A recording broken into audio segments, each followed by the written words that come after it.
Hello student, welcome to our video classes। जैसा कि आपको पता है, पहले से हम बता चुके थे कि नेक्स्ट टॉपिक हमारा यूरिनरी ट्रैक्ट इन्फेक्शन होगा।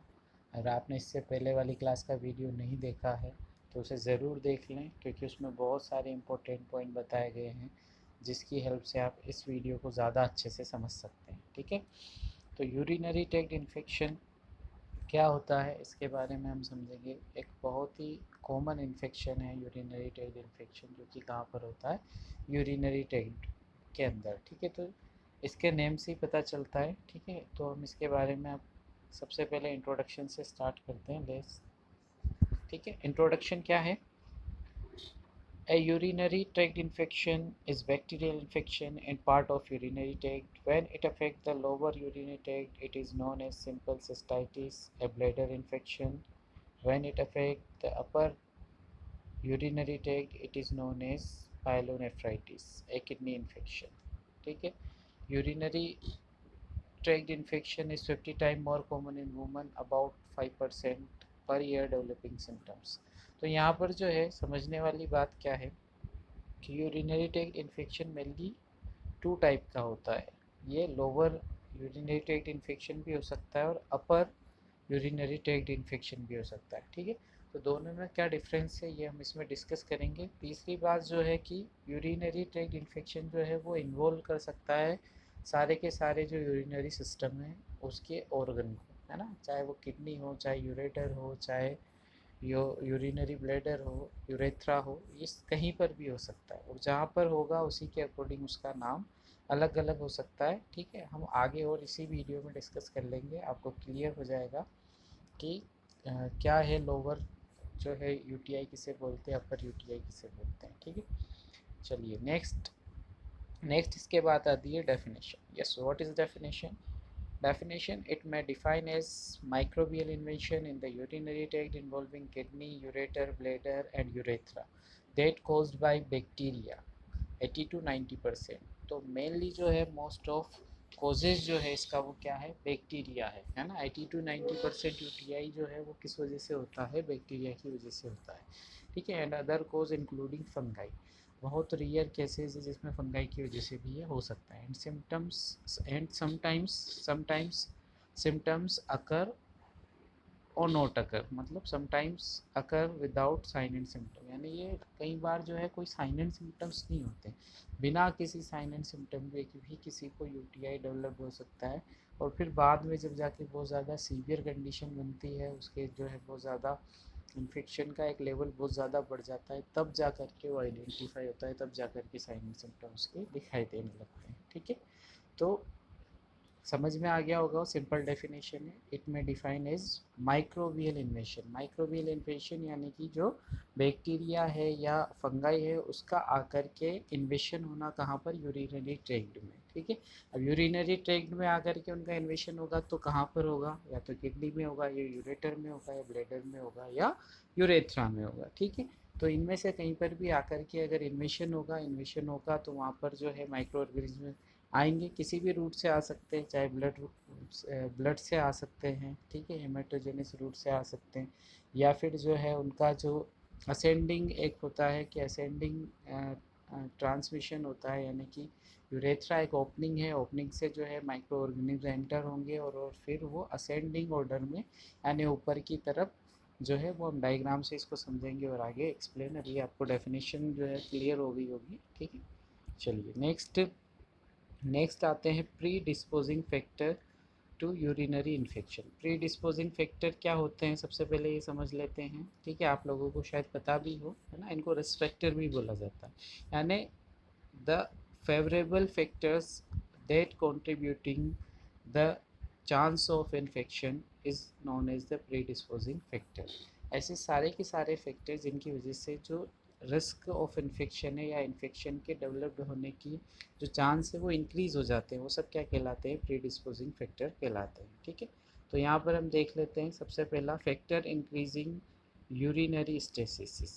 ठीक है, यूरिनरी स्टेसिस का मतलब क्या होता है कि यूरिन को जो कहीं ना कहीं जो है उसमें रोकने का काम करता है, ठीक है। रोकने वाली जो कंडीशन होती है, ऑब्स्ट्रक्टिव कंडीशन होती है, तो वो सारे फैक्टर भी जो है कहीं ना कहीं यूटीआई को इंक्रीज करते हैं। जैसे इसके लिए हम देखें तो इंस्टिंक्सिंग ऑब्स्ट्रक्शन में आता है स्टोन, अगर कहीं भी यूरिनरी ट्रैक्ट में अगर स्टोन है, ट्यूमर है यूरिनरी ट्रैक्ट में, ठीक है, यूरेथ्रल स्ट्रक्चर है ना, कहीं ना कहीं जो है किसी भी तरह का यूरेथ्रा के अंदर जो है वहाँ पर उसके स्ट्रक्चर में मालफॉर्मेशन हो रहा है, ठीक है, या पीपीएच है, बिनाइन प्रोस्टेट हाइपरप्लेसिया जो है वो ये मेल के अंदर होने वाली कंडीशन है, अगर वो है किसी को, तो इन सब की वजह से जो है वो यूटीआई डेवलप हो सकता है। एक्सटेंसिंग ऑब्स्ट्रक्शन की बात करें तो tumour, fibrosis, compressive urinary tract, ठीक है। अब या ट्यूमर की वजह से या फाइब्रोसिस कंप्रेसिव क्या है कि ऐसी सारी कंडीशन जिसकी वजह से जो म्यूकोसा है यूरिनरी ट्रैक्ट का उसके अंदर क्या हो रहा है, फाइब्रोसिस में डेवलप्ड हो रहा है, यानी कहीं ना कहीं जो उनकी एक इलास्टिसिटी है, वो जो इलास्टिसिटी होती है कॉन्ट्रैक्ट होने की और रिलैक्स होने की, वो लूज़ होने लगती है। तो ऐसी सारी कंडीशन जो है वो स्टिंक्सिंग ऑब्स्ट्रक्शन की कंडीशन में आती है, ठीक है। नेक्स्ट हम बात करते हैं urinary retention.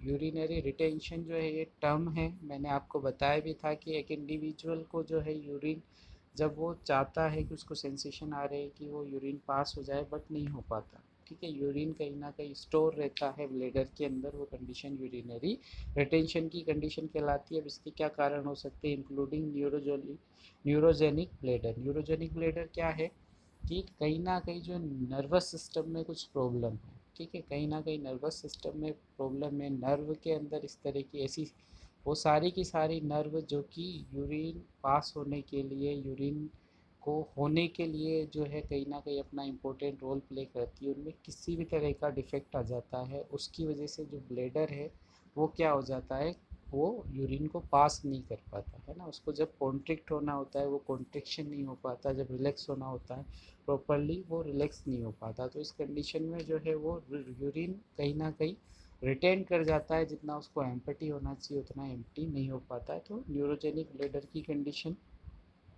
And low bladder wall compliance, ठीक है, तो इसी तरह से ब्लेडर वॉल जो है अगर उनके अंदर किसी भी तरह का चेंजेस हो रहा है तो उसकी वजह से भी यूरिनरी रिटेंशन की कंडीशन बनती है।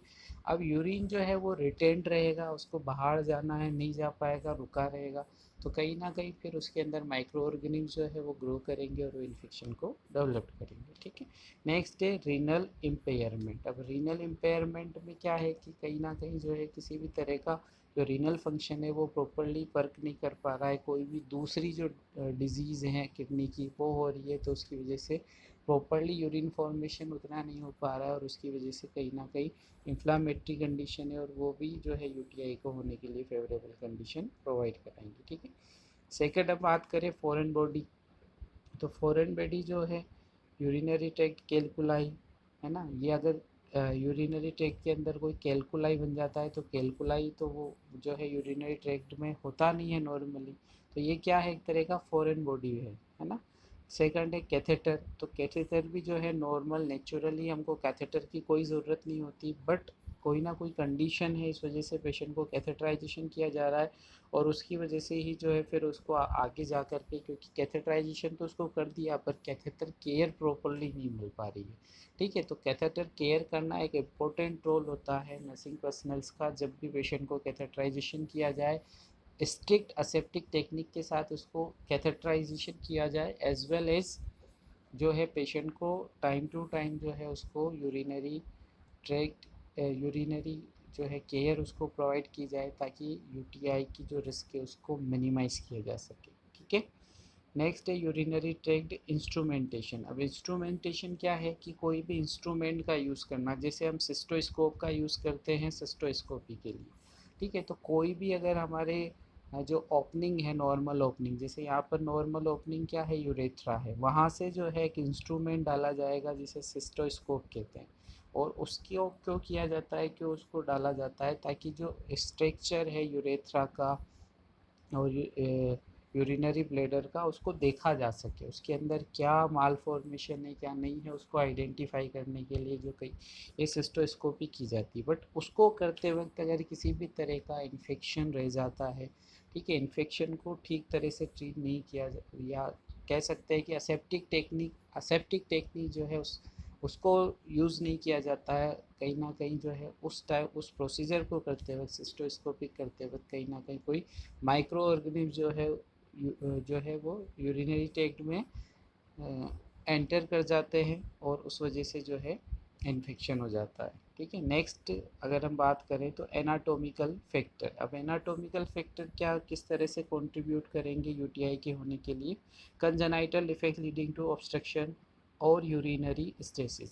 कंजेनाइटल डिफेक्ट से क्या समझते हैं कि जन्म के साथ ही जो है कहीं ना कहीं हमारे यूरिनरी ट्रैक्ट का स्ट्रक्चर जो है वो नॉर्मल नहीं हो पाता। कैसा नहीं हो पाता? नॉर्मल नहीं हो पाता, मतलब कुछ एबनॉर्मलिटी आ जाती है, कुछ डिफेक्ट आ जाते हैं, है ना। तो उन डिफेक्ट की वजह से जैसे यूरेटर में कहीं डिफेक्ट है तो प्रॉपरली जो है यूरिन वो जब यूरेटर में डिफेक्ट होगा कंजेनाइटल तो क्या होगा, किडनी से जो है प्रॉपरली यूरिन कहाँ नहीं आ पाएगा, यूरेथ्रा में नहीं आ पाएगा, वो वहीं रुका रह जाएगा और उसकी वजह से वो इन्फेक्शन को डेवलप कर सकता है। तो इस तरह से कंजेनाइटल जो है कहीं भी ऑब्स्ट्रक्शन हो सकता है या किसी भी तरह का एनाटोमिकल डिफेक्ट हो सकता है और वो आगे जा कर के यूटीआई को डेवलप करता है। ये कंजेनाइटल जो है यही लीडिंग कॉज होता है चिल्ड्रन के अंदर जो है यूटीआई के डेवलप्ड होने के। अदरवाइज जो यूटीआई जो है वो एडल्ट में सबसे ज़्यादा देखने को मिलता है, मोस्ट ऑफ केसेस वो भी फीमेल के अंदर देखने को मिलते हैं, या मेल की हम बात करें तो वो एक एज के बाद 50 ईयर की एज के बाद जा कर के ज़्यादा डेवलप्ड होते हैं। अदरवाइज यूटीआई जो है मेल और चिल्ड्रन दोनों के अंदर अनकॉमन है। ठीक है, नेक्स्ट है fistula exposing urinary system to the skin, vagina और फीकल स्ट्रीम। ठीक है, अगर किसी को फिस्टुला बनाया जाता है, ठीक है, तो उस कंडीशन में भी वो जो है अगर उसकी वजह से फिस्टुला की वजह से जो है यूरिनरी सिस्टम जो है वो कहीं ना कहीं एक्सपोज हो रहा है डायरेक्टली, तो उसकी वजह से जो है इन्फेक्शन वो क्रिएट करेगा। नेक्स्ट है shorter female urethra and colonisation from normal vaginal flora.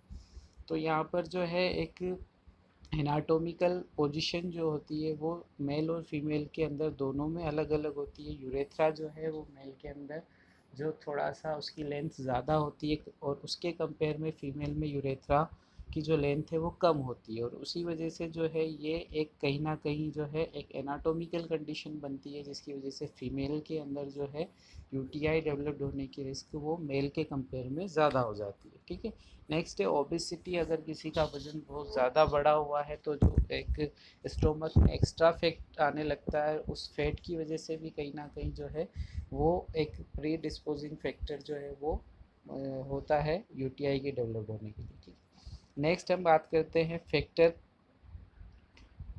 Factors comprising immune system. ठीक है, ऐसे सारे के सारे फैक्टर जिसकी वजह से इम्यून सिस्टम जो है वो वीक हो जाता है, जैसे एजिंग, जैसे एज जैसे जैसे बढ़ती जाती है इम्यून सिस्टम हमारा कमज़ोर होता जाता है ना। एचआईवी जो है, अगर एचआईवी का इन्फेक्शन है किसी को तो उसकी वजह से इम्यूनोडेफिशिएंसी वायरस अगर किसी को हो गया है तो उस पर्सन की इम्यूनिटी बिल्कुल वीक हो जाएगी, उसको यूटीआई होने की रिस्क बढ़ जाएगी। नेक्स्ट है डायबिटीज़ मेलाइटस। अगर किसी को डायबिटीज़ है और शुगर कंटिन्यूस बढ़ रहा है तो उसको ज़्यादा रिस्क है कंपैरेटिवली एक हेल्दी पर्सन के, नॉर्मल ऐसा इंडिविजुअल जिसका ब्लड ग्लूकोज लेवल नॉर्मल है।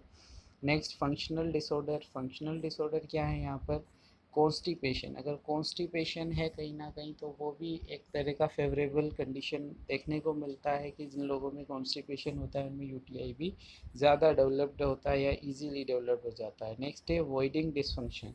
वॉइडिंग डिसफंक्शन यानी कि वही है कि यूरिन जो है वो अगर किसी भी कारण की वजह से जो है वो प्रॉपरली पास आउट नहीं हो पा रहा है तो वो यूरिन कहीं ना कहीं रिटेन करेगा और रिटेन करेगा तो वो इन्फेक्शन को डेवलप करेगा। ठीक है, अदर फैक्टर की अपन बात करें तो यहाँ पर प्रेगनेंसी है, जो कि वुमेन को वैसे भी यूटीआई ज़्यादा होता है और प्रेग्नेंट वुमेन को यूटीआई होने की रिस्क और ज़्यादा बढ़ जाती है, क्योंकि जो है उनमें फिर से जो कहीं ना कहीं जो चेंजेस हो जाते हैं प्रेगनेंसी में। ठीक है, उन प्रेगनेंसी में चेंजेस की वजह से जो है वो फेवरेबल कंडीशन देते हैं जिसकी वजह से इन्फेक्शन यूटीआई होने की रिस्क जो है वो बढ़ जाती है। नेक्स्ट है हाइपो एस्ट्रोजेनिक स्टेट। अब हाइपो एस्ट्रोजेनिक स्टेट क्या है? नॉर्मली ये भी फीमेल की कंडीशन होती है, ठीक है, जिसमें क्या होता है कि मेनोपॉज की कंडीशन में जो हार्मोनल चेंजेस होते हैं तो उन सब की वजह से जो है रिस्क कहीं ना कहीं इंक्रीज हो जाती है यूटीआई होने के लिए, ठीक है। तो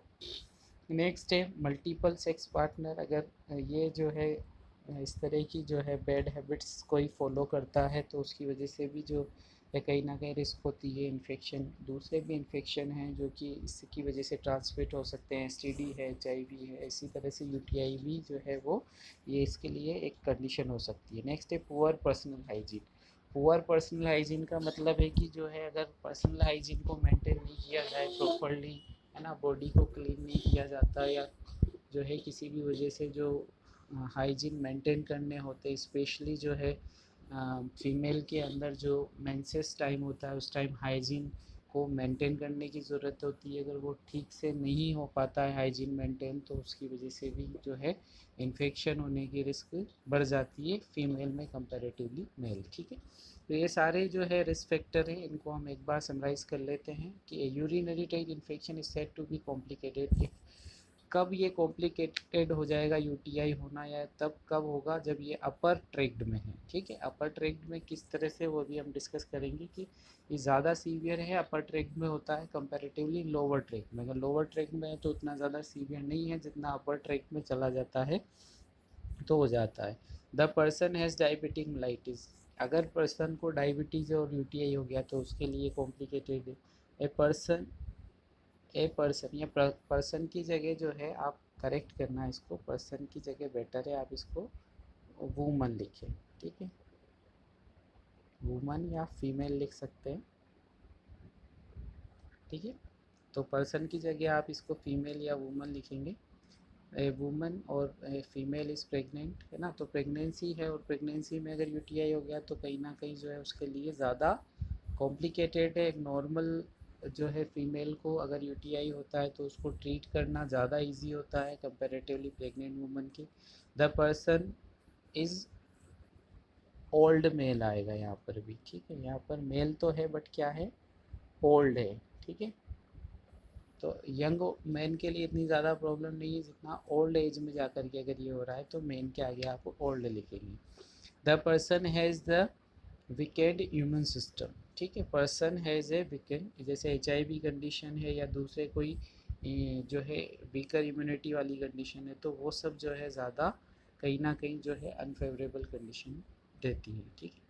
चलिए अब आगे हम बात करते हैं classification of urinary tract infection. Urinary tract infection को जो है किस तरह से क्लासीफाई किया जाता है, ठीक है, वो क्लासिफिकेशन अभी हम देखेंगे। पहले मैं आपको ये समझा देता हूँ कि अपर और लोअर क्या है, ठीक है, सिंपल है।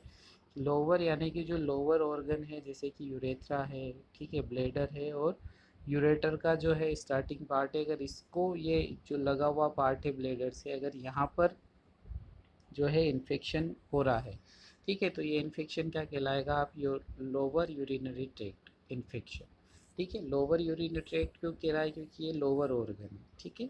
अपर ऑर्गन जब आ जाएंगे तो वो क्या कहलाएगा आपका अपर, जिसमें थोड़ा सा जो यूरेटर का पार्ट किडनी से अटैच है वो एज वेल एज किडनी, ठीक है। तो अगर किडनी और अपर यूरेटर के अंदर इन्फेक्शन हो रहा है तो वो कहला रहा है अपर यूरिनरी ट्रैक्ट इन्फेक्शन। और इसमें मेन जो है किडनी ही है अपर। अगर अपन अपर यूरिनरी ट्रैक्ट इन्फेक्शन की बात करें, अपर यूटीआई की बात करें तो मेन उसमें कौन इन्वॉल्व होगा, किडनी। और अगर लोअर यूटीआई की बात करें तो उसमें कौन इन्वॉल्व होगा, यूरेथ्रा और यूरिनरी ब्लेडर, ठीक है। यूरेटर जो है वो दोनों के बीच में है, अगर वो किडनी की तरफ का यूरेटर इन्वॉल्व हो रहा है तो वो अपर में आ जाएगा, और अगर यूरेथ्रा के पास जो है उस वो अगर यूरेटर इन्वॉल्व हो रहा है तो वो इसमें आ जाएगा, लोअर में आ जाएगा, ठीक है। तो ये अपर और लोअर जो है आपको क्लियर हुआ होगा। इसके अलावा और भी दूसरे टाइप है, ठीक है, तो हम देख लेते हैं। Several classification system can be use for UTI, therefore depending on the site involve the clinical presentation of UTI is as follow, ठीक है। तो मेन जो है कि कहाँ पर जो साइट ऑफ इन्फेक्शन कहाँ पर अकर हो रहा है, कौन सी साइट इन्वॉल्व हो रही है, उसके बेस पे, और क्लिनिकल प्रेजेंटेशन यानी कि साइन एंड सिम्टम्स क्या है उसके बेस पर भी जो है इसको क्लासिफाई किया जा सकता है इन सब टाइप्स में। पहला टाइप्स क्या है, असिम्टोमेटिक असिम्टोमेटिक बैक्टीरिया। ठीक है, असिम्टोमेटिक बैक्टीरिया क्या है, यानी कि कोई सिम्टम्स नहीं है बट अगर यूरिन एनालिसिस किया जाता है तो उसमें बैक्टीरिया प्रेजेंट हो सकता है। ठीक है, is a significant number of bacteria in the urine that occur without usual symptom, यानी कोई सिम्टम नहीं है। नॉर्मल इंडिविजुअल जिस तरह से यूरिन पास करने के लिए जाता है उसको कोई डिफ़िकल्टी नहीं हो रही, कोई डिसयूरिया नहीं हो रहा, कोई हेमेचूरिया नहीं हो रहा, किसी भी तरह की फ्रिक्वेंसी अर्जेंसी इस तरह के कोई सिम्टम्स नहीं है, असिम्टोमेटिक है यानी। बट अगर उसको ऐसा लगता है जैसे उसको फीवर आया है या वो रूटीन कोई दूसरे इन्वेस्टिगेशन के लिए गया और उसको यूरिन के लिए भी एनालिसिस कर लिया गया, तो तब देखने को मिलता है कि उसके कहीं ना कहीं बैक्टीरिया जो है वो बहुत ज़्यादा प्रेजेंट है बट उसके अंदर कोई सिम्टम नहीं है। तो ये उसको इन्फेक्शन तो है पर इन्फेक्शन की वजह से कोई सिम्टम्स नहीं अगर हो रहे, तो वो क्या कहलाता है, असिम्टोमेटिक बैक्टीरिया। ठीक है, सेकंड आ जाती है एक्यूट सिस्टाइटिस। ठीक है, एक्यूट सिस्टाइटिस तो आइटिस लग गया यानी इन्फ्लामेशन है, इन्फ्लामेशन किसका, ब्लेडर का। ठीक है, तो ये है अगर कंडीशन की इन्फ्लामेशन हो जाता है कहाँ पर, यानी इन्फेक्शन की वजह से इन्फ्लामेशन हो जाता है कहाँ पर, जो है ब्लेडर के अंदर, यूरिनरी ब्लेडर के अंदर, तो वो क्या कहलाता है, सिस्टाइटिस कहलाता है। ठीक है, नेक्स्ट है एक्यूट पाइलोनेफ्राइटिस। तो नेफ्राइटिस कहाँ, नेफ्रॉन की बात आ गई, नेफ्रॉन में इन्फेक्शन की बात आ गई। ठीक है, तो नेफ्रॉन किसका स्ट्रक्चर और फंक्शन यूनिट है, किडनी का। ठीक है, मतलब इन्फेक्शन कहाँ हो रहा है, किडनी में, मतलब कौन सा इन्फेक्शन है, अपर यूटीआई है। ठीक है, नेक्स्ट है एक्यूट यूरेथ्राइटिस। यूरेथ्राइटिस मतलब यूरेथ्रा के अंदर इन्फ्लामेशन की कंडीशन देखने को मिलती है। तो यूरेथ्रा में इन्फ्लामेशन हो रहा है, इन्फेक्शन हो रहा है, पहले इन्फेक्शन की वजह से इन्फ्लामेशन हो रहा है, तो ये कंडीशन भी इसके अंदर आती है। ये किसका टाइप है, ये लोअर यूटीआई का टाइप है। नेक्स्ट है एक्यूट प्रोस्थेटाइटिस। प्रोस्टेट ग्लैंड जो होती है मेल में, अगर उसमें जो है इन्फ्लामेशन हो रहा है, इन्फेक्शन जो है वो, ये एक कॉम्प्लिकेशन है, एक तरह से इसको यूटीआई का कॉम्प्लिकेशन बोल सकते हैं। ठीक है, कि अगर उसको ट्रीट नहीं किया जाता तो मेल के अंदर जो है ये कंडीशन भी देखने को मिल सकती है। ठीक है, तो ये सारे क्लासिफिकेशन है यूटीआई के। नेक्स्ट अपन बात करेंगे अब कि इसके कोजेस क्या हैं। ठीक है, मेन जो है अब इसमें हम बात कर लेते हैं कि इसके कोजेस क्या क्या होते हैं। ठीक है, तो कोजेस की अपन बात करें, ठीक है, तो यहाँ पर पैथोफिजियोलॉजी हम बाद में देखेंगे। ठीक है, पहले हम बात करेंगे इसके कोजेस की। ठीक है, तो कोज मैं आपको यहाँ पर बता देता हूँ। ठीक है, इसमें स्लाइड मिस हो गई है वो, चलिए कोई बात नहीं, मैं आपको लिख करके बता देता हूँ, कोई इतना इशू नहीं है ज़्यादा। हाँ, मेन जो इसका कोज होता है वो क्या है, ई कोलाई। मेन जो कोज है वो क्या है, मेन जो कोजेटिव ऑर्गेनिज्म है, सबसे मेन कोजेटिव ऑर्गेनिज्म, वो कोजेटिव ऑर्गेनिज्म क्या है इसका, ई कोलाई बैक्टीरिया। ठीक है, अबाउट जो है 80% जो इन्फेक्शन है। अब ई कोलाई यहाँ पर आप क्या समझते हैं, इश्चेचिया कोलाई। ई कोलाई का फुल फॉर्म क्या है, इश्चेचिया कोलाई है, यानी कि सबसे ज़्यादा जो पॉजिटिव ऑर्गेनिज्म है यूटीआई का वो क्या है, अबाउट 80% केसेस जो हैं वो 70 to 80% cases total bacterial infection के 80 to 90% है, उसमें से भी सिर्फ 70 to 80% किसके हैं, सिर्फ ई कोलाई की वजह से होने वाला इन्फेक्शन है। ठीक है, तो इश्चेशिया कोलाई जो है वो सबसे मोस्ट इम्पोर्टेंट पॉजिटिव ऑर्गेनिज्म है। दूसरी हम बात करें तो क्रिप्शेला है। ठीक है, तीसरा जो है वो है प्रोटियस है। नेक्स्ट हम बात करें तो स्यूडोमोनास है। ठीक है, ये चार पॉजिटिव ऑर्गेनिज्म हैं। ठीक है, तो ये चार पॉजिटिव ऑर्गेनिज्म जो होते हैं ये सारे के सारे किससे बिलोंग करते हैं, ये सारे के सारे किस कैटेगरी में आते हैं, ये सारे के सारे जो है वो ग्राम नेगेटिव बैक्टीरिया हैं। ठीक है, चार जो है ग्राम नेगेटिव बैक्टीरिया हैं, फर्स्ट है इकोलाई, दूसरा है क्रिप्शेला। ठीक है, और तीसरा जो है यहाँ पर, तीसरा मैं आपको बता देता हूँ, तीसरा है प्रोटियस। ठीक है। चौथा जो है वो क्या है, चौथा है स्यूडोमोनास। ठीक है, चौथा जो है वो क्या है, स्यूडोमोनास है। ठीक है, तो ये सारे के सारे जो हैं चारों के चारों ग्राम नेगेटिव बैक्टीरिया हैं। इसमें से अकेला ई कोलाई जो है वो लगभग 70 to 80% जो है यूटीआई के लिए रिस्पॉन्सिबल होता है। ठीक है, नेक्स्ट हम जो है बात करें पॉजिटिव ऑर्गेनिज्म की, तो ग्राम पॉजिटिव की बात करेंगे। ठीक है, जो पहले चार हमने देखे हैं वो है ग्राम नेगेटिव, अब हम बात करेंगे ग्राम पॉजिटिव की।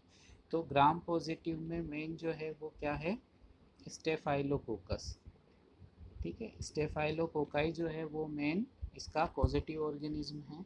ठीक है, ग्राम पॉजिटिव में अपन बात करें तो स्टेफाइलोकोकाई जो है या स्टेफाइलो ओरियस जो है वो मेन इसके लिए रिस्पॉन्सिबल होता है।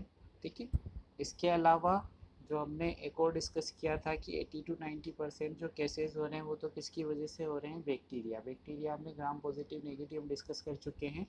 नेक्स्ट है फंगाई। ठीक है, तो फंगाई में क्या आएगा, यहाँ पर फंगाई की अगर अपन बात करें तो एक ही फंगाई की एक ही फंगाई है जो हमको याद रखना है, कैंडिडा। ठीक है, एल्बिकेन, कैंडिडा एल्बिकेन। ठीक है, तो ये मेन ऑर्गेनिज्म है। ये स्लाइड इसमें थोड़ी सी मिस हो गई तो इसलिए मैं आपको अब वीडियो चल रहा है बीच में, इसलिए आपको लिख करके मैंने समझाने की कोशिश की है। यही मेन ऑर्गेनिज्म है सारे के सारे। ठीक है, तो आप इनको नोट डाउन कर लीजिएगा। चलिए, तो ये सारे के सारे पॉजिटिव ऑर्गेनिज्म हैं। ये इससे पहले हमने रिस्क फैक्टर पढ़ लिए, उन सारे रिस्क फैक्टर के साथ ये सारे पॉजिटिव ऑर्गेनिज्म, यानी इन सारे बैक्टीरिया की वजह से ये जो है किसी ना किसी तरह से यूटीआई में आएंगे, का इन्वेशन होगा, आकर के कॉलोनाइज होंगे और फिर जा कर के यूटीआई को डेवलप करेंगे। ठीक है, अब हम बात कर लेते हैं पैथोजेनेसिस। ठीक है, तो पैथोजेनेसिस में mainly 4 route of the bacterial entry to the urinary tract. There are the 4 route. First है असेंडिंग इन्फेक्शन, सेकंड है ब्लड बोन स्प्रेड, थर्ड है लिम्फेटोजिनस स्प्रेड, थर्ड है लिम्फेटोजिनस स्प्रेड। ठीक है, तो फर्स्ट की हम बात कर लेते हैं असेंडिंग इन्फेक्शन की। अब असेंडिंग इन्फेक्शन की अपन बात करें तो सबसे मेन जो एक्सपोजिंग एरिया है वो क्या है, यूरेथ्रा है। ठीक है, यूरेथ्रा से जो है अगर कोई भी माइक्रो ऑर्गेनिज्म आ रहे हैं वो जा कर के फिर कहाँ जाएंगे, ब्लेडर में, ब्लेडर से यूरेटर में, यूरेटर से होते हुए किडनी में। तो ये जो कहलाता है, क्या कहलाता है आपका, असेंडिंग ऑर्डर कहलाता है। ठीक है, जो कि कहाँ से जा रहा है, from the bottom to the upper. ठीक है, तो असेंडिंग ऑर्डर में जो है इस तरह से बैक्टीरिया यूरेथ्रा से एंटर होते हुए, यूरेथ्रा से क्यों एंटर होगा, जैसे कैथेटराइजेशन किया जा रहा है या फिर जो है कोई इंस्ट्रूमेंट डाला जा रहा है, सिस्टोस्कोपी की जा रही है, तो उस टाइम जो है ये बैक्टीरिया जो है एंटर होगा और असेंडिंग ऑर्डर में जो है किडनी तक पहुंचेगा। ठीक है, जो भी फेवरेबल कंडीशन हमने पढ़ी है, प्री डिस्पोजिंग रिस्पेक्टर पढ़े हैं, वो इसको जो है वहाँ किडनी तक पहुँचाने के लिए हेल्पफुल होंगे और फिर वहाँ पर जा कर के ये लोअर से लेकर के अपर यूटीआई हो सकता है। ठीक है, असेंडिंग ऑर्डर में। सेकंड जो है ब्लड बोन स्प्रेड, तो ब्लड तो है जो ये इस्चीलिया कोकाई या जो जितने भी ग्राम नेगेटिव पॉजिटिव बैक्टीरिया हैं या फंगाई है वो बॉडी में कहीं पर भी प्रेजेंट होंगे, वहाँ से ब्लड के थ्रू आकर के कहाँ डिपॉजिट होंगे, यूटीआई के जो ऑर्गन है वहाँ पर आकर के डिपॉजिट होने लगेंगे। जब उनका नंबर ऑफ काउंट बहुत ज़्यादा बढ़ने लगेगा तो वो यूटीआई को डेवलप कर देंगे। तो ये सेकंड है ब्लड बोन स्प्रेड।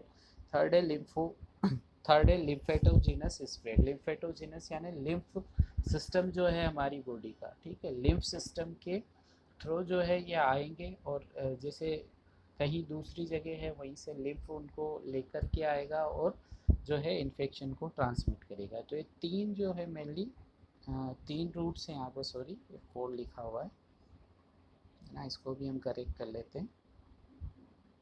ठीक है, मेनली जो है यहाँ पर ये 3 ही रूट है। ठीक, चलिए नेक्स्ट हम बात करें क्लिनिकल मैनिफेस्टेशन की। तो आप तक अब ये तक आपको समझ में आ गया होगा कि क्या क्या पॉजिटिव ऑर्गेनिज्म है, किस तरह से यूटीआई हो रहा है, यूटीआई जो है वो लोअर यूटीआई क्या है, पर यूटीआई क्या है। ठीक है, ये सब आपने समझ लिया होगा। अब हम समझ लेते हैं कि अगर किसी को यूटीआई हो जाता है, ठीक है, तो उसके लिए क्या क्या सिम्टम्स हमको दिखाई देते हैं। ठीक है, पेशेंट के अंदर क्या क्या सिम्टम्स क्या क्या दिखाई देते हैं वो मैं आपको बताता हूँ, ठीक है। यूरेथ्राइटिस के लिए क्लिनिकल मैनिफेस्टेशन क्या दिखाई देते हैं, ठीक है। डिस्कम्फर्ट इन वॉइडिंग, डिसयूरिया, अर्जेंसी, फ्रिक्वेंसी, ठीक है। ये सारी की सारी जो है उसको डिस्कम्फर्ट होगा, यानी कि पेन होगा जब भी वॉइडिंग के लिए पेशेंट जाएगा तो उसको डिस्कम्फर्ट होगा, ठीक है। सेकंड जो है डिसयूरिया, डिसयूरिया हम किसे कहते हैं, पेनफुल यूरिनेशन को डिसयूरिया कहा जाता है, ठीक है।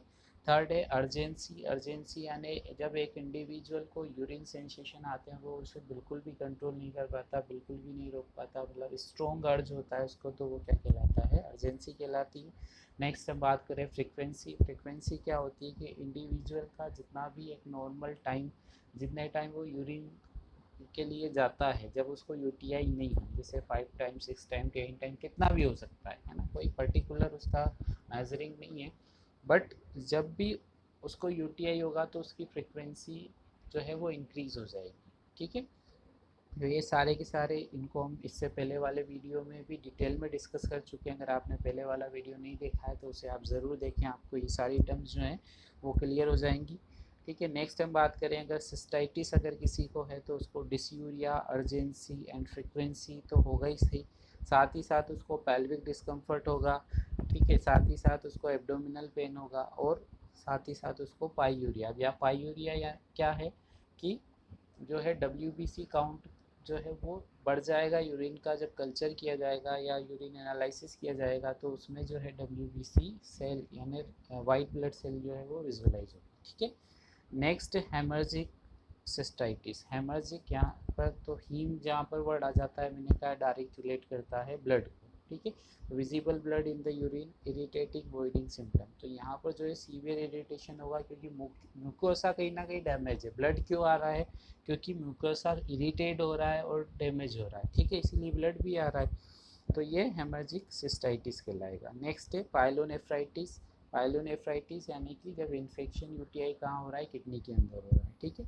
इन्वेंसिव नेचर है, सुप्राप्यूबिक टेंडरनेस, सुप्राप्यूबिक रीजन क्या होता है कि जो यूरेथ्रा और जो अम्बलाइकस है उसके बीच का जो एरिया है, ठीक है, उस बीच के एरिया को सुप्राप्यूबिक एरिया कहते हैं, और वहाँ पर क्या है, टेंडरनेस, टेंडरनेस क्या है यानी एक तरह की हार्डनेस है, जब वहाँ पर पेल्पेट किया जाएगा, ठीक है, तो पेल्पेट करने के साथ क्या होगा, हमको टेंडरनेस फील होगी, ठीक है। फीवर एंड चिल्स, तो इन्फेक्शन अगर कहीं भी होता है तो बॉडी टेम्परेचर बढ़ जाता है, ठीक है। नेक्स्ट है white blood cell cast in urine, जब भी यूरिन का एनालिसिस किया जाएगा तो उसमें WBC सेल जो है दिखाई देने लगेगी। बैक पेन, हाँ ये जो है इस पाइलोनेफ्राइटिस का एक इम्पोर्टेंट सिम्टम है कि बैक पेन होता है पेशेंट को, ठीक है, तो उससे पता चलता है कि उसको जो है ये यूटीआई, अपर यूटीआई होने की रिस्क है, ठीक है। बैक पेन जो है वो अपर यूटीआई का एक स्पेसिफिक सिम्टम आप कह सकते हैं। नोज़िया वोमिटिंग हो सकती है, और कॉम्प्लिकेशन की बात करें तो सेप्सिस, सेप्टिक शॉक, डेथ, ये सब हो सकते हैं कॉम्प्लिकेशन, अगर इसको अनट्रीट रखा जाए तो इन सब कंडीशन में ये सारे कॉम्प्लिकेशन हो सकते हैं। नेक्स्ट हम बात करें अब डायग्नोस्टिक इवाल्युएशन की, या डायग्नोस्टिक फाइंडिंग क्या रहेंगी, तो सबसे पहला हिस्ट्री कलेक्शन, ठीक है। तो हिस्ट्री कलेक्शन में क्या आएगा कि पेशेंट से हमको पूछना है उसकी लिविंग कंडीशन क्या है, उसका जो है लाइफ स्टाइल किस तरह का है, ठीक है, और उसका हाइजीनिक स्टेटस किस तरह का रहता है, ठीक है। तो ये सारी की सारी कंडीशन, ये सारी की सारा हिस्ट्री कलेक्शन हम डिटेल उसके पूछेंगे, तो उससे हमें पता चलेगा कि पेशेंट को कब से क्या सिम्टम हो रहे हैं, और उसको यूटीआई अगर हम सस्पेक्ट करते हैं तो उसके रिगार्डिंग क्या क्या सिम्टम्स हैं, क्या क्या उसकी फेवरेबल कंडीशन है, वो सब उसके बारे में हम पूछेंगे। पेशेंट को डायबिटीज़ तो नहीं है, ठीक है, या पेशेंट को किसी और तरह का इन्फेक्शन तो नहीं है, या बार बार इससे पहले उसको कोई इन्फेक्शन तो नहीं हुआ, ये सारा हिस्ट्री कलेक्शन में हम पूछेंगे। नेक्स्ट आ जाता है फिज़िकल एग्जामिनेशन, तो फिज़िकल एग्जामिनेशन में मेन पेशेंट जो भी साइन एंड सिम्टम हमको बताता है उसके रिगार्डिंग हम और फाइंडिंग करते हैं, ठीक है। जैसे कि हमने देखा कि जो है सुप्राप्यूबिक रीजन में कोई टेंडरनेस तो नहीं है ना, इसी तरह से जो है उसके यूरेथ्रा में किसी भी तरह का जो है वो इन्फ्लामेशन ये सब ना हो, तो ये सब जो है फिज़िकल एग्जामिनेशन में आता है। इनके बारे में भी कई टाइम जो है पेशेंट खुद बता देता है क्या सिम्टम है, उसी के आधार पर हम और फाइंडिंग करते हैं। और physical examination is a complete head to toe examination, जिसमें पेशेंट को और भी कोई एबनॉर्मलिटी हो तो वो आइडेंटिफाई हो जाती है। नेक्स्ट है यूरिन टेस्ट। यूरिन टेस्ट में यूरिन एनालिसिस और यूरिन कल्चर। ठीक है, तो ये दो टेस्ट जो है वो कराए जाते हैं, यूरिन एनालिसिस और यूरिन कल्चर। दोनों में थोड़ा सा डिफरेंस है। एक में जो है सिर्फ ये पता किया जाता है कि यूरिन की पीएच क्या है और उसकी जो है कलर किस तरह का है, ये सारी कंडीशन। और कल्चर में जो है सारी की सारी के कौन कौन से माइक्रो ऑर्गेनिज्म प्रेजेंट हैं, ठीक है, red blood cell, white blood cell, इनके बारे में डिटेल जो है अगर हमको पता करना है तो कल्चर करवाया जाएगा। ठीक है। Clean case sample. Clean case sample क्या है कि ये एक क्लीन सैंपल लेने की जो है वो प्रोसीजर है, उसी को क्लीन केस सैंपल कहा जाता है। ठीक है, तो यूजुअली मिड स्ट्रीम यूरिन जो है वो लिया जाता है, पेशेंट को इंस्ट्रक्ट किया जाता है कि वो मिड स्ट्रीम यूरिन ही ले, तो वो एक क्लीन सैंपल माना जाता है for the urine analysis and urine culture. ठीक है। नेक्स्ट अल्ट्रा साउंड, या जिसे हम अल्ट्रासोनोग्राफी भी बोलते हैं, नॉन इन्वेसिव प्रोसीजर है। ये क्यों किया जाता है? ताकि इमेजिंग टेस्ट जो पता है वो चले और उससे पता लगाया जा सके कि हाइड्रोनेफ्रोसिस या इस तरह की कोई ऑब्स्ट्रक्टिव कंडीशन है क्या यूरिनरी ट्रैक्ट में, उनको आइडेंटिफाई करने के लिए अल्ट्रासाउंड किया जाता है। नेक्स्ट है x-ray. X-ray, special x-ray can be use to screen for the structure abnormality, urethral narrowing and incomplete emptying of the bladder. ठीक है, तो ये जो है एक्सरे क्यों करवाया जाता है? ताकि इससे भी यही पता चले। बट एक्सरे में एक बात हमें ध्यान रखने की होती है कि अगर प्रेग्नेंट वुमेन है, उसको यूटीआई हुआ है, तो उसको कभी भी एक्सरे के लिए नहीं भेजना है। ठीक है, तो ये हमारा एक क्या होगा, एक तरह का नर्सिंग अलर्ट होगा कि ऐसा पेशेंट जिसको कि जो एक ऐसी प्रेग्नेंट वुमेन जो कि यूटीआई की पेशेंट है, उसको कभी भी एक्सरे के लिए नहीं देना है। अगर एडवाइस किया जाता है डॉक्टर से तो भी आप उससे उनसे दोबारा पूछ सकते हैं कि इसको ये क्यों एडवाइस किया गया है। ठीक है। नेक्स्ट है वॉइडिंग सिस्टो यूरेथ्रोग्राम। ठीक है, सिस्टो यूरेथ्रोग्राम। ठीक है, तो ये जो है एक स्पेशल टाइप का जो है यूरेथ्रोग्राम होता है, जिसमें कि पता चलता है कि जो है एक कैथेटर इंजेक्ट किया जाता है यूरेथ्रा से, है ना, जो ब्लेडर तक जाता है, और उससे जो है एक डिटेल एग्जामिनेशन किया जा सकता है यूरेथ्रा का और ब्लेडर का। उसके अंदर के जो है वो स्ट्रक्चर किस तरह का है, क्या क्या उसके अंदर एबनॉर्मलिटी वो सब आइडेंटिफाई की जाती है। नेक्स्ट है an intravenous pyelogram. Intravenous pyelogram, it is a X ray of kidney for a pyelogram. In contrast, matter is injected into a vein eliminated by the kidney. In both cases, the dye passes through the urinary tract and relieve any obstruction or abnormality on X-ray image. ठीक है, तो कई बार जो है वो normal x ray से जो है वो क्लियर नहीं आ पाता है, आइडेंटिफाई नहीं हो पाता है कि क्या जो है वो स्ट्रक्चरल है, किस तरह का जो है एबनॉर्मलिटी है। तो उसके लिए क्या किया जाता है कि फिर एक स्पेशल जो है वो डाई इंजेक्ट की जाती है, या कॉन्ट्रास्ट मीटर। कॉन्ट्रास्ट मीटर क्या होता है? एक तरह की डाई होती है। ठीक है, तो डाई को इंजेक्ट किया जाता है जिससे कि एक्सरे जो है वो ज़्यादा कॉन्ट्रास्ट आता है, तो एक्सरे का जो फिल्म है उसमें ज़्यादा अच्छे से इमेज विजुअलाइज होगी और ज़्यादा अच्छे से हम उसको आइडेंटिफाई कर पाएंगे। ठीक है। नेक्स्ट है सिस्टोस्कोपी।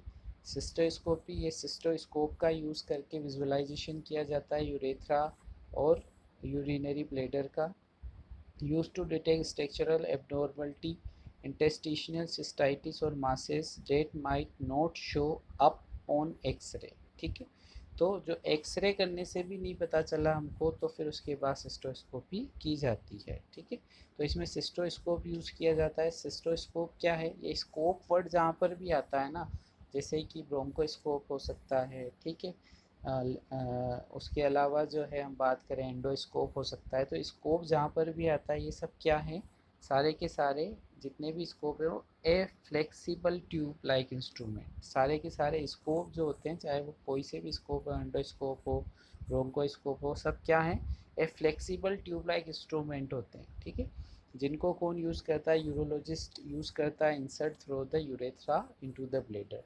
ठीक है, जो कि यूरेथ्रा से ब्लेडर तक जो है वो इंसर्ट किए जाते हैं, और उसकी हेल्प से जो है वो स्ट्रक्चरल या जो किसी भी तरह का पैथोलॉजिकल चेंज हुआ है तो उसको आइडेंटिफाई कर सकता है। नेक्स्ट है कंप्यूटेड टोमोग्राफी नॉर्मली इसकी ज़रूरत पड़ती नहीं है वैसे, फिर भी अगर किसी को जो है कंजेनाइटल डिफेक्ट है या इस तरह का हम बात करें कि कोई मालफॉर्मेशन है, ठीक है, किडनी से रिगार्डिंग जो है उसको कोई और कंडीशन है जो कि एक्सरे और इन सब से, पाइलोग्राम से, इन सब से अगर नहीं हो पा रही है क्लियर, तो उस कंडीशन में फिर उसको सीटी स्कैन जो है वो सजेस्ट किया जाता है, ठीक है। नेक्स्ट है blood culture. Normally blood culture जो है वो ये देखने के लिए कि कौन कौन से बैक्टीरिया बॉडी के अंदर है और कौन कौन से एंटीबायोटिक रेजिस्ट कर चुकी है, वो सब आइडेंटिफाई करने के लिए जो है ब्लड कल्चर किया जा सकता है, ठीक है, ताकि जो है और क्लियर हो जाए कंडीशन की बॉडी के अंदर कौन कौन से माइक्रो ऑर्गेनिज्म है और इनको जो है किल करने के लिए हमें कौन कौन सी जो है अप्रोप्रिएट एंटीबायोटिक प्रिस्क्राइब करनी होगी, तो उसके लिए जो है ब्लड कल्चर करवाया जाता है, ठीक है। नेक्स्ट हम बात करें तो ये डायग्नोस्टिक इवाल्यूएशन भी यहाँ पर कंप्लीट हो गया। अब आता है आपका मैनेजमेंट। मैनेजमेंट में सबसे पहले आता है मेडिकल मैनेजमेंट। मेडिकल मैनेजमेंट में यहाँ पर जो है, अब क्योंकि इन्फेक्शन है तो इन्फेक्शन तो एंटीबायोटिक से ही ख़त्म होगा, ठीक है। सबसे कॉमन जो है वो एमोक्सिसिलिन क्लेवेट, ठीक है। ये यहाँ पर 500 mg लिखा हुआ है पर ये 625 mg में भी आता है, ठीक है। ज़्यादा इसका जो है वो 625 mg वाला मेडिसिन जो है वो ज़्यादा यूज़ किया जाता है एमोक्सिसिलिन क्लेवेट का, ठीक है।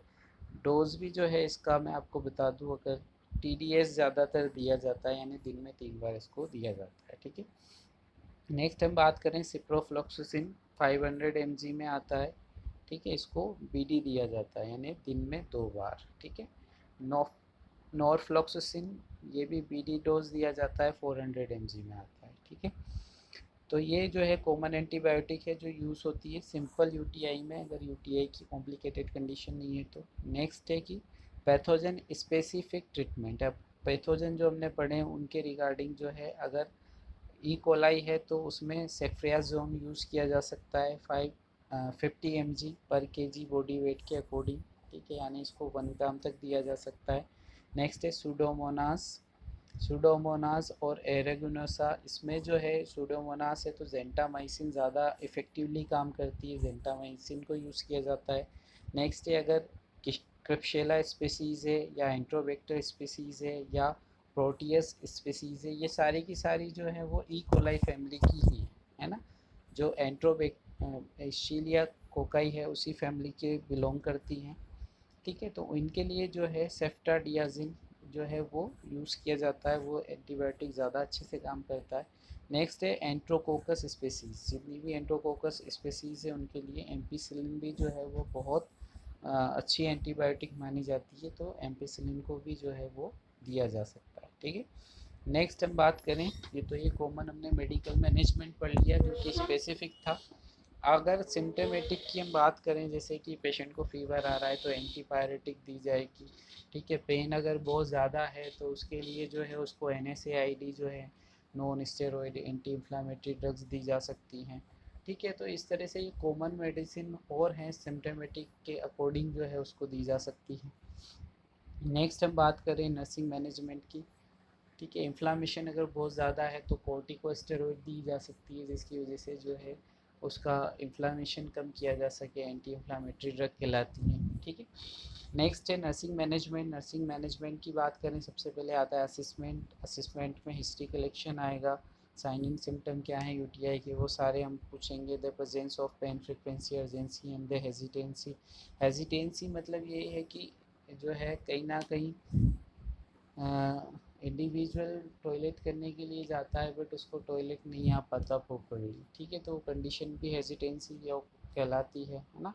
Change in the urine are assessed documented and reported, तो ये सब असिसमेंट में आएगा, ये सारे असिसमेंट हमको करने हैं, अगर कुछ भी फाइंड आउट होता है तो उसको हमको डॉक्यूमेंट करना है। नेक्स्ट है patient knowledge about prescribed antibacterial medication and preventing health care measure is also assist, यानी पेशेंट का प्रीवियस क्या एक्सपीरियंस है, कभी उन्हें कोई मेडिसिन ली है, कोई एंटीबायोटिक लिया, कितना उसको नॉलेज है ना, या जो है जो उसको अभी की कंडीशन है उसका कितना नॉलेज है, तो उसका नॉलेज असेसमेंट करना ज़रूरी है, ठीक है, ताकि अगर उसकी नॉलेज प्रॉपरली नहीं है तो उसको हम हेल्थ एजुकेशन दे करके उसका नॉलेज जो है वो इम्प्रूव कर सकें।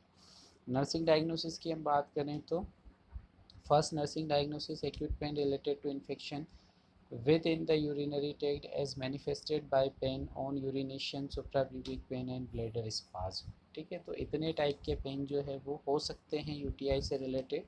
गोल क्या होगा यहाँ पर, पेन को जो है to relieve pain and discomfort and to improve comfort. ठीक है, तो यहाँ पर पेशेंट का ये पेशेंट के लिए गोल होगा हमारा। नेक्स्ट इंटरवेंशन क्या होंगे, assess the onset duration and level of pain. तो पेन में सबसे पहले जो है उसका प्रॉपर असिसमेंट करना ज़रूरी है, जो है पेशेंट को कितना ज़्यादा वो पेन फील हो रहा है ना, उसका एक मेजरिंग स्केल हम देखेंगे।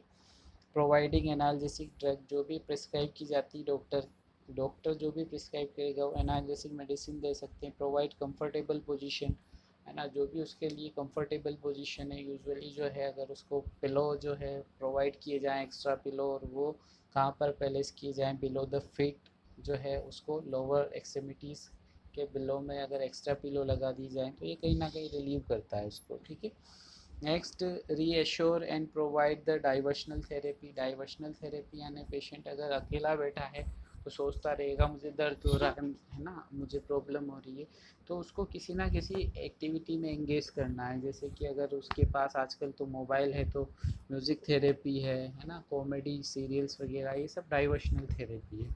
उसके अलावा उसको न्यूज़पेपर दे सकते हैं पढ़ने के लिए, या नोवेल दे सकते हैं, या कोई भी इंटरेस्टिंग बुक दे सकते हैं। तो इससे क्या होगा, या उसके साथ एक सिंपल कन्वर्सेशन भी कर सकते हैं, फैमिली मेम्बर भी कर सकते हैं, हम लोग भी कर सकते हैं। तो इससे क्या होगा, पेशेंट का माइंड डाइवर्ट हो जाएगा और वो जो है पेन उसको जो है उतना ज़्यादा परसीव नहीं होगा। ठीक है, give psychological support, alert patient that phenazopyridine will colour urine orange. यानी कि ये एक ड्रग है ना, तो ये अगर फिनेजोपायरिडिन अगर दिया जा रहा है पेशेंट को, फिनेजोपायरिडिन अगर दिया जाएगा तो ये ड्रग जो है कहीं ना कहीं यूरिन का कलर चेंज कर देता है, और ये ऑरेंज कलर का यूरिन होता है। किसी किसी को रेड कलर का लगता है और उसको डाउट आता है कि कहीं ना कहीं ब्लड तो नहीं आ रहा है। ठीक है, तो यहाँ पर जो है पेशेंट को अगर ये मेडिसिन दी जा रही है तो उसको ये समझाना ज़रूरी है कि यूरिन का कलर चेंज होता है, ऑरेंज कलर का यूरिन आता है, तो कोई घबराने वाली बात नहीं है। ठीक है, नेक्स्ट है apply heating pad to painful area. अगर जो है हीट एप्लीकेशन हम दे सकते हैं पेशेंट को। ठीक है, अगर उसको पेन बहुत ज़्यादा हो रहा है तो उसको रिलीव करने के लिए, स्पेशली अगर सुप्रा प्यूबिक टेंडरनेस है तो वहाँ पर हीट एप्लीकेशन बहुत ज़्यादा काम करती है। ठीक है, इन सब का एवेल्युएशन क्या होगा, ये सारे इंटरवेंशन हम करेंगे तो रिलीफ ऑफ पेन। ठीक है, पेशेंट का पेन जो है रिलीफ हो जाएगा। नेक्स्ट नर्सिंग डायग्नोसिस हम बात करें, impaired urinary elimination related to UTI as manifested by urgency frequency incontinence or hematuria and verbalization of concern over altered elimination pattern। ठीक है, तो इम्पेयर्ड यूरिनरी एलिमिनेशन यानी कि पेशेंट का जो एलिमिनेशन नॉर्मल है वो नहीं हो पा रहा है, इम्पेयर्ड हो गया है। तो यहाँ पर गोल क्या होगा, normal urination pattern will be return. ठीक है, उसका जो नॉर्मल यूरिनरी पैटर्न है हमको वो उस पर लेकर आना है पेशेंट को। ठीक है, इंटरवेंशंस क्या होंगे, assist for the change in the usual voiding pattern. क्या क्या चेंज हुए हैं उन चेंज को असिस्ट करना है। Instruct patient regarding reason for symptoms. Patient को जो है सिम्टम्स बता के रिगार्डिंग जो है उसको इंस्ट्रक्शन करना है कि ऐसा क्यों हो रहा है। ठीक है, उसको बताना है, उसको नहीं समझ में आए तो उसको क्लियर करना पड़ेगा। हो सकता है उसको स्टोन हो गया हो कहीं ना कहीं। ठीक है, तो उसकी वजह से जो है, या उसको जो एनाटोमिकल जो चेंजेस हुए हों उसकी वजह से हो। ठीक है, तो क्या कारण है वो हमको क्लियर करना पड़ेगा। एनकरेज हाई फ्लूइड इनटेक और administer IV fluid as order. ये बहुत ज़्यादा इंपॉर्टेंट पॉइंट है। क्यों इम्पोर्टेंट है, क्योंकि कई बार क्या होता है पेशेंट को जो है जब उसको यूरिनेशन के लिए जा रहा है, डिफ़िकल्टी हो रही है, कहीं किसी भी तरह का बर्निंग सेंसेशन आ रहे हैं, तो वो क्या करेगा, पानी कम पीना कर स्टार्ट कर देगा कि मैं अगर पानी कम पीऊँगा यूरिन कम आएगा तो मेरे को यूरिन पास करते वक्त जो पेन हो रहा है या जो डिफ़िकल्टी हो रही है वो नहीं होगी। तो इस कंडीशन में पेशेंट को एनकरेज करना है कि आपको फ्लूइड इंटेक ज़्यादा करना है, कम नहीं करना। ठीक है, ज़्यादा करने से क्या होगा कि जितना ज़्यादा पानी पिएंगे उतना ज़्यादा यूरिनेशन के साथ जो है वो बैक्टीरिया और जो भी पॉजिटिव माइक्रो ऑर्गेनिज्म है वो बॉडी के बाहर निकलेंगे और जल्दी इन्फेक्शन जो है वो ट्रीट होगा। ठीक है, और साथ ही साथ फ्लूइड एंड इलेक्ट्रोलाइट बैलेंस जो है वो भी मेंटेन रहेगा। नेक्स्ट है obtain urine for culture and sensitivity. अगर उसका कल्चर सेंसिटिविटी नहीं किया गया है तो कल्चर सेंसिटिविटी करना पड़ेगा। उसके लिए जो है मिड सैंपल लेंगे, सैंपल में मिड स्ट्रीम यूरिन लिया जाता है, ठीक है। नेक्स्ट है administer antimicrobial medication as ordered. Antimicrobial medication जो है वो उसको दी जाए एज सुन एज पॉसिबल, ताकि जो है उसका इन्फेक्शन का लेवल कम हो और उसका नॉर्मल जो एलिमिनेशन पैटर्न है उस पर वापस से उसको लाया जाए। नेक्स्ट है instruct patient about good perennial care and cleansing after the each ball movement. Specially जो है यहाँ पर हाइजीन मेंटेन करने की बहुत ज़्यादा ज़रूरत है। अगर हाइजीन को प्रॉपरली मेंटेन नहीं किया जाएगा तो इन्फेक्शन को रिकवर करना पॉसिबल नहीं है। तो हाइजीन जो है, पर्सनल हाइजीन, उसको मेंटेन करना है, उस पर ध्यान देना ज़्यादा ज़रूरी है, ठीक है। Tell the patient to observe urine for colour, odour, amount and frequency. अगर जो है पेशेंट को ये बताते रहना है कि आपको अपना यूरिन जो है वो हमेशा जो है उसको देखना है, उसको एवेलुएट करना है, उसके अंदर क्या क्या चेंजेस आ रहे हैं, ठीक है। तो ये सारे के सारे इंटरवेंशन करेंगे हम। और अब हमारा इवेलुएशन क्या होगा, एग्जिबिट नॉर्मल यूरिनरी पेशेंट की। अगर ये सारे इंटरवेंशन प्रॉपरली किया जाए, पेशेंट को हमारी बात समझ में आए, सारे इंटरवेंशन हम जो है एक प्रॉपर स्टैंडर्ड मैनर के साथ करें, ठीक है, तो उससे क्या होगा कि पेशेंट का जो एलिमिनेशन पैटर्न है वो जल्द ही नॉर्मल आ जाएगा। यानी जो हमारा गोल है normal urinary patient will be return, ये हमको अचीव हो जाएगा, ठीक है। नेक्स्ट हम बात करें नर्सिंग डायग्नोसिस थर्ड की, तो hyperthermia related to infection as manifested by elevation in temperature, tachycardia, chills and malaise, ठीक है।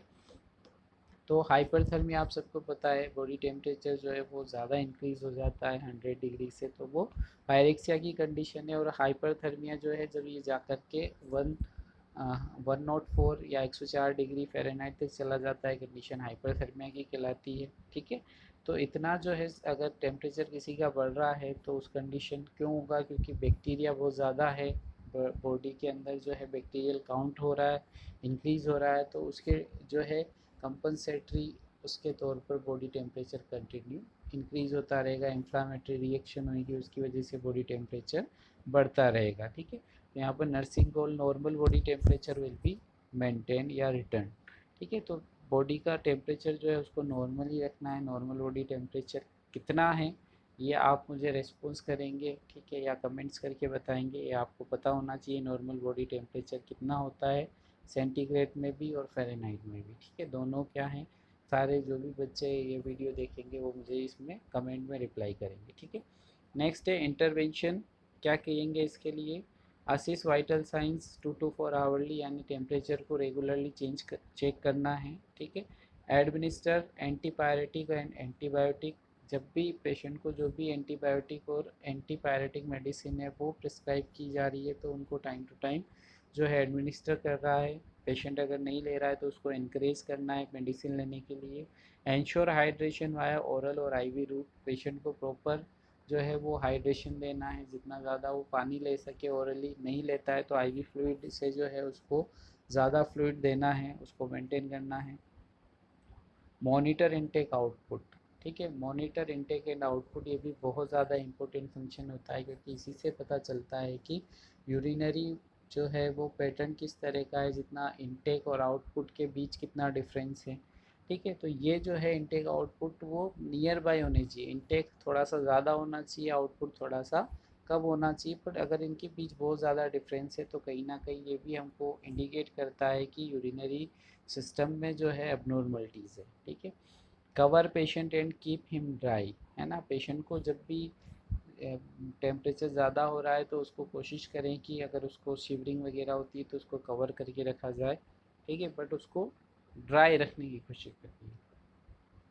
Next provide cooling sponge bath, तो कोल्ड स्पंजिंग जो है वो बहुत अच्छा जो है इंटरवेंशन होता है, जिसकी वजह से हम बॉडी टेम्परेचर को रिड्यूस कर सकते हैं, ठीक है। एवेलुएशन क्या होगा, reports return of normal temperature, यानी जो है अगर ये सारे इंटरवेंशन हम ठीक तरीके से अप्लाई करते हैं तो जो पेशेंट का टेम्परेचर है वो हाइपरथर्मिया से यानी 104 डिग्री फ़ारेनहाइट से कम होकर वापस नॉर्मल रेंज में आ जाएगा, ठीक है। नॉर्मल रेंज क्या है ये आपको रिप्लाई करनी है, आप भूलिएगा नहीं। नेक्स्ट है nursing diagnosis, risk for reinfection related to lack of knowledge regarding measure to prevent reoccurrence, risk of reinfection। तो ये बहुत ज़्यादा इम्पोर्टेंट यहाँ पर है कि ये सिर्फ हेल्थ एजुकेशन से, प्रॉपर हाइजीन मेंटेनेंस से इस चीज़ को प्रिवेंट किया जा सकता है। अदरवाइज़ यूटीआई हुआ है, पेशेंट ने जो है टैबलेट ले ली, 2-4 दिन 7 दिन जितने भी दिन उसको बोला गया, उसके बाद उसने फिर से जो है प्रॉपर उसको अगर मेंटेन नहीं रखा हाइजीन को, ठीक है, फिर से उसने तो हाइजीन अगर मेंटेन नहीं रखेगा तो बहुत चांस है कि उसको जो है ये री इन्फेक्शन हो सकता है, रीअकरेंस हो सकता है इन्फेक्शन का, ठीक है। तो उसको प्रिवेंट करना है, ठीक है। गोल क्या होगा, sign on infection with none be present, या इसका एक और यहाँ पर हम जो है गोल लिखेंगे, to minimize risk of infection, ठीक है। ये भी यहाँ पर गोल हो सकता है। इंटरवेंशन क्या होंगे, assist the sign and symptom of infection, sign and symptom assist करने हैं, ठीक है। Explain importance of taking all the antibiotic as prescribed, symptom will be improved after 1 to 2 days of therapy but organism है still in the present. तो ये सबसे important बात है कि अगर एंटीबायोटिक प्रिस्क्राइब किया जाता है, 2-3 दिन पेशेंट ने मेडिसिन ली, उसके सिम्टम रिलीव्स हो गए और हो सकता है उसको 7 दिन का 10 दिन का डोज लिखा हो, बट पेशेंट क्या करेगा, 2 दिन 3 दिन खा करके फिर मेडिसिन आगे नहीं खाएगा क्योंकि उसे लगेगा कि मैं ठीक हो चुका हूँ। तो इस कंडीशन में क्या होगा कि एंटीबायोटिक जो है वो रेजिस्ट भी डेवलप्ड हो सकती है, यानी आगे फिर वो भविष्य में एंटीबायोटिक किसी भी इन्फेक्शन के लिए काम नहीं करेगी, ठीक है। तो ये कंप्लीट डोज लेना ज़रूरी है, ये पेशेंट को समझाना ज़रूरी है। नेक्स्ट है instruct the patient on appropriate hygiene including care for cleaning of perineal region, ठीक है। पेरिनियल रीजन को प्रॉपरली क्लीन किया जाए, जब भी यूरिनेशन के लिए जाए उसके बाद उसको ड्राई किया जाए। Wiping from front to the back after urination, ठीक है, आफ्टर यूरिनेटिंग वाइपिंग करना ज़रूरी है, यानी उसको जो है किसी भी क्लीन क्लॉथ से जो है वाइपिंग की जा सकती है। Cleaning with soap and water after each bowel movement, अगर जो है बाउल मूवमेंट की जा रही है तो उसके बाद जो है क्लीनिंग अगर सोप से की जाए, सोप और वाटर के साथ की जाए तो बहुत अच्छा है, ठीक है। Explain the emptying of bladder before and after intercourse, ठीक है। तो ये जो है इस बात को ध्यान देना ज़रूरी है, स्पेशली फीमेल में जो है ये कहीं ना कहीं जो है रिस्क को बढ़ाता है यूटीआई की, ठीक है। Instruct the patient to urinate when the urge occur और at least 2 to 4 hour during the day, ठीक है। तो पेशेंट को हमेशा जो है वो इंस्ट्रक्ट करना है कि उसको यूरिन को जो है रोक के नहीं रखना है, उसको यूरिनेशन के लिए जितना है उतना जल्दी, जितना ज़्यादा हो सके, जब भी उसको अर्ज लगे उसको यूरिनेशन के लिए जाना ही है, रोक करके नहीं रखना है कभी भी, ठीक है। अगर होल्डिंग की जाती है तो कहीं ना कहीं वो भी प्रॉब्लमेटिक होती होगी, इन्फेक्शन को रीअकरेंस हो सकता है, इन्फेक्शन को डेवलपमेंट हो सकता है। Instruct the patient about the need to maintain adequate fluid intake, क्या जो है एडिक्वेट फ्लूइड इनटेक की इम्पोर्टेंस है। जैसा मैंने बताया कि पेशेंट को ये समझने में, ये समझता है पेशेंट, या ऐसा लगता है कि मैं पानी कम पीऊँगा, यूरिन कम आएगा तो मुझे पेन नहीं होगा, तो ये चीज़ जो है वो उसको समझानी है कि पानी पीना क्यों ज़रूरी है, यूरिन का आना ज़रूरी क्यों है, ठीक है। ताकि जो है यूरिन के साथ काफ़ी सारे माइक्रो ऑर्गेनिज्म बॉडी से बाहर चले जाते हैं, इन्फेक्शन जल्दी ट्रीट होता है, ठीक है। Advise patient to report symptom of sign of current UTI, अगर पेशेंट को कोई भी ऐसे साइन दोबारा लगते हैं कि पेशेंट को जैसे चला गया, उसको यूटीआई हुआ था, ट्रीट हो गया, पर वापस से अगर उसको जो है 1 वीक 2 वीक लेटर जो है फिर से साइन एंड सिम्टम होते हैं, तो वो उनको तुरंत जो है एज सुन एज पॉसिबल उसको आइडेंटिफाई करें और तुरंत जो है इन्फेक्शन को ट्रीट कराने के लिए दोबारा मेडिकल फैसिलिटी को विज़िट करें, ठीक है। तो यहाँ पर इवैल्यूएशन क्या होगा, improve knowledge level of the patient and minimize the risk of infection, ठीक है। अब पेशेंट एजुकेशन, तो यहाँ पर 4 नर्सिंग डायग्नोसिस हमने डिस्कस कर ली है, ठीक है। नेक्स्ट हम बात करें तो पेशेंट को क्या एजुकेशन दी जाएगी, the following are the major that study suggest may reduce the incidence of urinary tract infection, अगर ये सारे के सारे जो फॉलोइंग पॉइंट है अगर इनको कोई भी फॉलो करता है, इनको है ना, ये हेल्थ एजुकेशन के पॉइंट को, तो उसको जो यूरिनेशन की रिस्क जो है वो कहीं ना कहीं मिनिमाइज हो जाती है, ठीक है।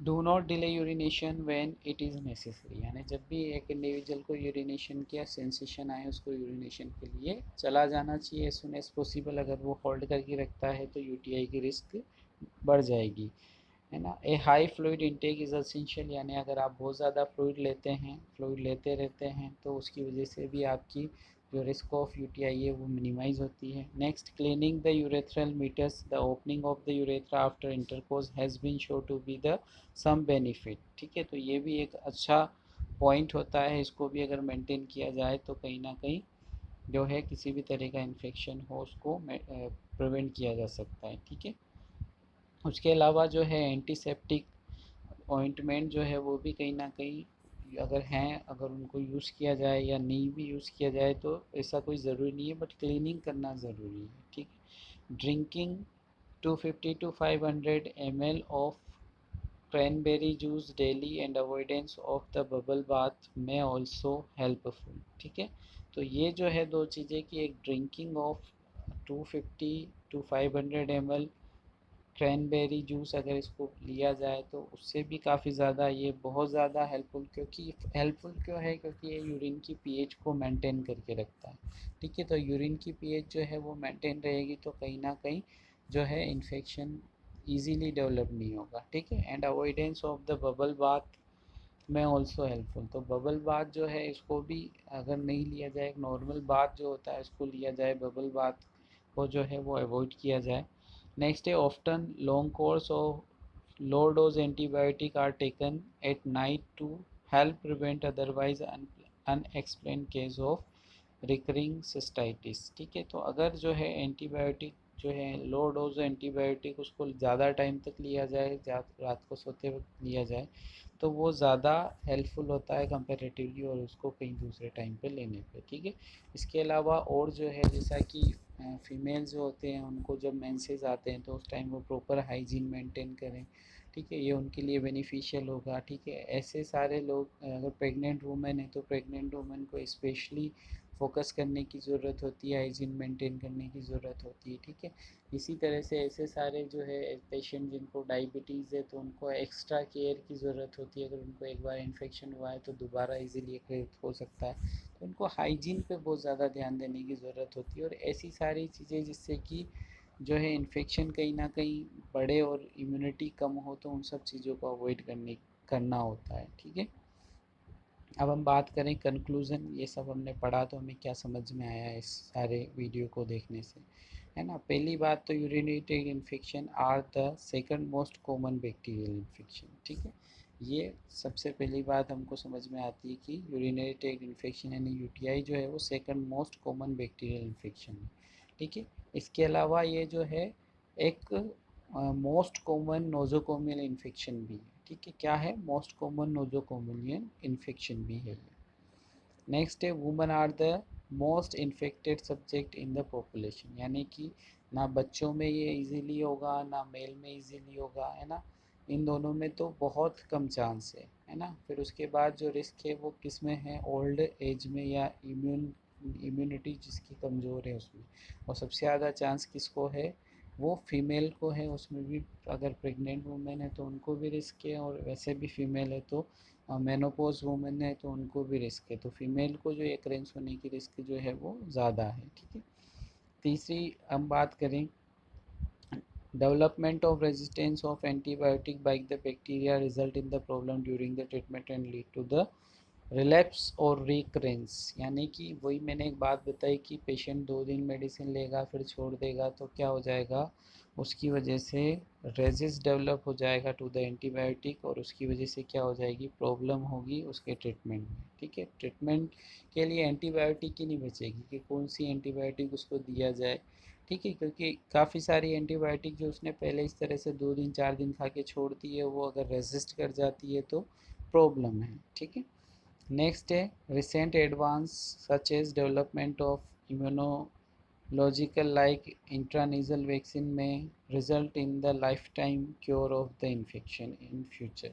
ठीक है, तो इस पर रिसर्च चल रही है, अभी एडवांस डेवलपमेंट वैक्सीन बनाए जा रहे हैं ताकि जिस तरह से दूसरे वैक्सीन बनाए गए हैं उसी तरह से इसके भी वैक्सीन बना लिए जाएं, और ये जो है आगे वैक्सीन बना करके इसको जो है इम्यूनिटी हमारे अंदर डेवलप कर दी जाए, बट अभी इस पे वर्क चल रहा है। ऐसा कोई वैक्सीन प्रॉपरली जो है वो नहीं आया है, कॉमन नहीं है उतना ज़्यादा, ठीक है।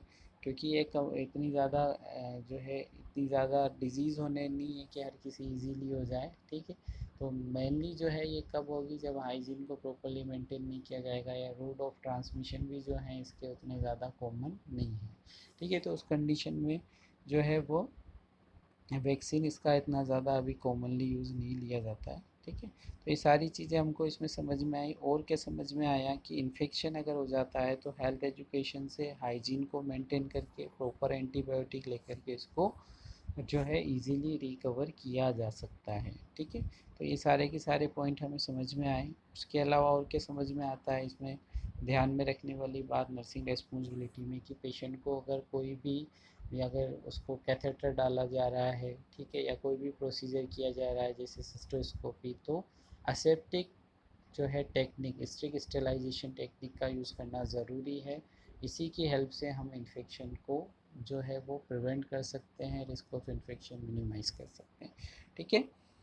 चलिए, तो ये सारा जो है आपको यूटीआई क्लियर हुआ होगा, समझ में आया होगा, ठीक है। फिर भी अगर आपको कोई डाउट है तो आप डाउट मेरे से, मैंने पहले भी बोला है कि मुझे पर्सनल मैसेज करके पूछेंगे तो मैं उसका जवाब दे पाऊँगा, या कमेंट में भी आप पूछेंगे तो मैं कमेंट देख करके भी इसका रिप्लाई ज़रूर करूँगा। ये वीडियो आपको अगर अच्छा लगा है तो आप दूसरे स्टूडेंट के साथ भी शेयर कर सकते हैं, ताकि उनको जो है इसका थोड़ा सा उनके लिए भी हेल्पफुल रहे, उनको भी थोड़ी सी नॉलेज मिल जाए, उनके भी अगर कुछ डाउट हो तो वो क्लियर कर सके, ठीक है। इसके अलावा जो है मैं यहाँ पर अब आपको जो स्टूडेंट्स हैं, है ना, जो हमारे स्टूडेंट्स हैं स्पेशली, उनके लिए जो है मैं चाहूँगा कि वो इस वीडियो को देखने के बाद रेस्पॉन्स ज़रूर करें। तो दो तीन जो है बहुत जो है कॉमन क्वेश्चंस हैं, वन लाइनर क्वेश्चंस हैं, वो मैं यहाँ पर आपसे पूछ रहा हूँ, इनके जवाब ज़रूर आपको देने हैं। मेरा पहला क्वेश्चन है, ठीक है, what are the two most type of UTI, है ना।